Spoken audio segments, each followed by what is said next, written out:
Part एक में एक प्रयोग दिया था तुम्हें 3 गिलास ABC। इसमें मैंने आपको केवल मिट्टी डालने को कहा था और इसमें मिट्टी प्लस गोबर की खाद यानी उसको अपन कार्बनिक खाद कह सकते हैं, और इसमें मिट्टी प्लस रासायनिक उर्वरक जैसे यूरिया और DAP।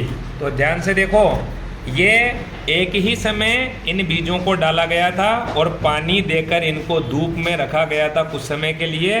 तो अब हम इनको 3-4 दिन के बाद इनका अवलोकन कर रहे हैं। तो बताओ सबसे ज्यादा बढ़वार कौन से कप में है? यूरिया।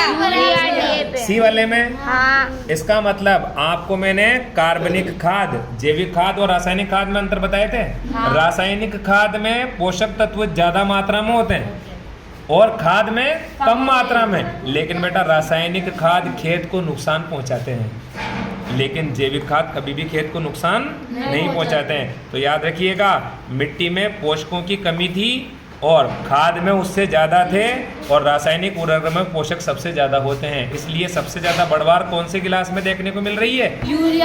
यूरिया वाले में। तो देखो इसमें तो अंकुरित होकर देखो आपको पत्तियां भी दिख रही होगी, और खाद वाले में देखो अंकुरित हो गया, और ये देखो कुछ यहाँ से ये प्रांकुर बाहर आ रहा है, अभी इसमें जड़ भी नहीं निकली है ढंग से। ठीक है, ये देखो, और इसमें तो देखो अभी बीज अंकुरित ही नहीं हुए हैं, लेकिन होंगे इसमें, लेकिन टाइम लगेगा। क्लियर है मैटर? तो अब बता दोगे, तो तीनों में सबसे ज्यादा पोषक तत्व किसमें पाया जाता है? यूरिया। रासायनिक उर्वरक। और उससे कम जैविक खाद। और सबसे कम मिट्टी में। नॉर्मल मिट्टी में। लेकिन आपको अगर भविष्य में कभी आप जैसे बिजनेस करो और आपको खेती करना पड़े, तो इन तीनों में से किसका चुनाव करेंगे?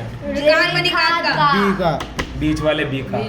क्यों? क्योंकि यह खेती को नुकसान नहीं पहुंचाएगा और लंबे समय तक आपको पैदावार देगा, और इससे देखो पानी भी, जलाशय भी दूषित नहीं होंगे। क्यों? क्योंकि जब पानी बरसात गिरती है और रासायनिक खाद जब बहकर नदी नालों में जाते हैं तो वहाँ भी प्रदूषण करते हैं, लेकिन ये जैविक खाद कभी भी उनको प्रदूषित नहीं करेगा। क्लियर है मैटर?